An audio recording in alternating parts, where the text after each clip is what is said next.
Hey guys, what's going on? It's me, Jay. I'm here to talk about the movie, The Trial of the Chicago Seven, about the 1968 Democratic National Convention riots in Chicago. The film is starring Sacha Baron Cohen, Yahya Abdul Mateen, and is directed by Aaron Sorkin. It was supposed to be directed by Steven Spielberg, but at the last minute he pulled out in favor of, and they went with Aaron Sorkin. It was supposed to be released in theaters, but unfortunately, because of the COVID-19 pandemic, it was released on Netflix. Yeah, this is a pretty good film that gives an overview of what exactly happened to these young men, one of which became later Senator Bobby Seale of the Black Panther Party. I'm not going to give away the whole entire film. You're going to have to go and watch it. But for a little bit of a backdrop, historical context, um, this film is about the 1968 riots of the Democratic National Convention, like I said. And that was a very pivotal year and a very strange election year because the president that was in office at the time, President Lyndon Johnson, had resigned. And the Democrats really didn't have anybody to run in office. They had Bobby Kennedy, but Bobby Kennedy was assassinated. So the guy they were running with was a very pro-war candidate, Vice President Hubert Humphreys, and the people just they had enough of the Vietnam War. They're going on for several years at that point, and people were just fed up. They were fed up with the options, and inevitably, what ended up happening towards the end was that the Republicans won the election. It was the election of Richard Milhouse Nixon. Not only that, also because they split the vote because some of Humphrey's votes went to George Wallace, another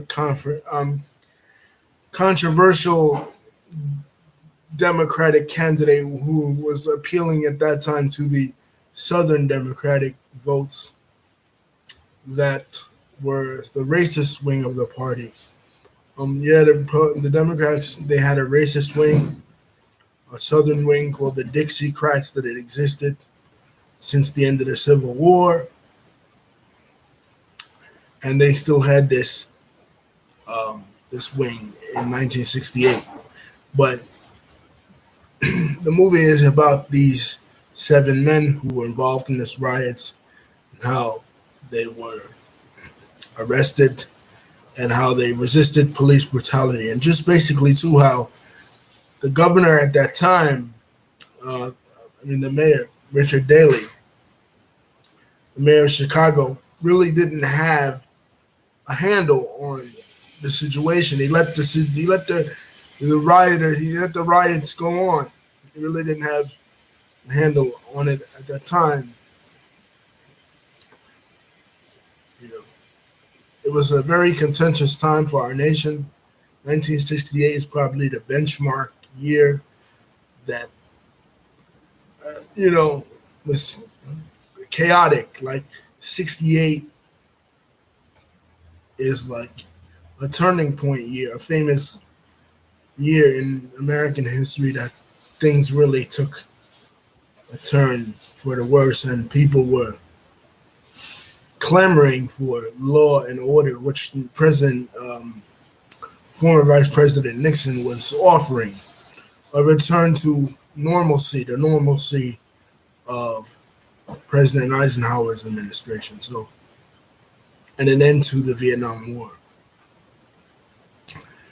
So yeah, this film is pretty good. It got a 90 on Rotten Tomatoes, and it just shows how, just like the other film, When They See Us, how when young men rise against power, sometimes um, their efforts are thwarted.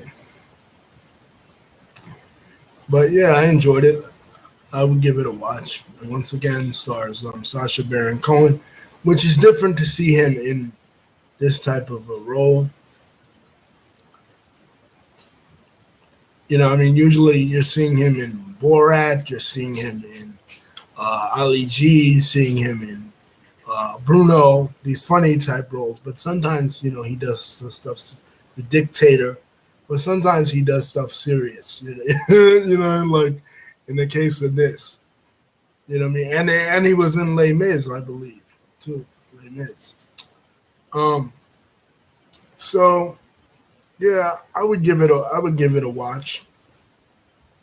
Especially if you are interested in the 1960s, once again, a transformative era in this election cycle that this president's LBJ was very unpopular, and it reflected on his party, much like I believe the 2020 election will reflect on this sitting president's party. When a president's party is so unpopular, um, it doesn't do good for anyone in the party, especially when you have somebody from within their party running an opposition campaign to them. It tends to siphon off the votes, but in that year, it was totally different from 64. In 64, uh, the map was completely blue. It was a completely blue wave because Barry Goldwater was not popular, who was the Republican candidate, and LBJ was the vice president to um, John Kennedy, and John Kennedy had just been assassinated. So there was a lot of sympathy with LBJ. But then he continued and escalated in the Vietnam War in 64 with the Gulf of Tonkin incident. And then, by 68, when this movie takes place, people just, wanted out of the war, We're tired of the Vietnam War, tired of the draft and how it favored the wealthy Americans. They could pay to get out of the draft, and poor Americans from the inner cities and the rural areas had to go into the draft, and people were just like, "This war is never going to end in Southeast Asia. Why don't we just pull out?" So 4 years does make a difference, as we see then in this movie compared to 4 years prior, and you see it now in our real lives. Are you happier today than you were 4 years ago? Uh, is the question that a film like this poses, and people in the film, they rioted, so obviously they weren't, and people are rioting now, so obviously they're not now. So the 60s is very interesting because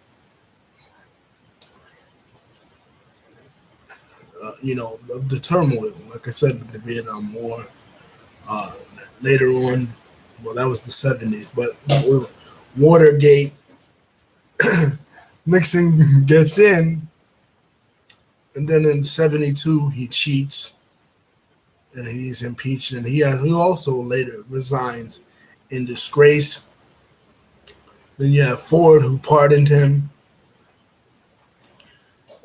and then you had Carter, who was also an unpopular president at the incident in 79 with the Iranian hostages, the oil crisis. So the 60s and 70s were kind of an up and down era.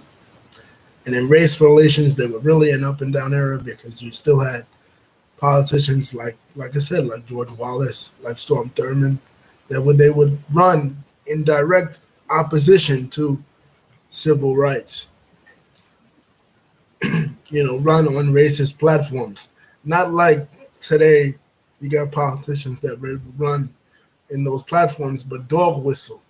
Like they'll use certain code words, like minorities or people of color, whatever code words. They don't actually say racial slurs, but in those days, they did.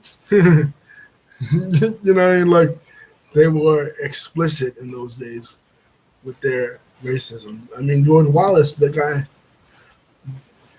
he actually says segregation now, segregation tomorrow, and segregation forever. That was his slogan. You know what I mean? So he was very popular with the Southern Democrats, and he siphoned away votes from the liberal wing of the Democratic Party. Lyndon Johnson and Hubert Humphreys, who voted and passed the Civil Rights Bill of 1964 and the Voting Rights Act of 65. So, and then you had the hippie movement.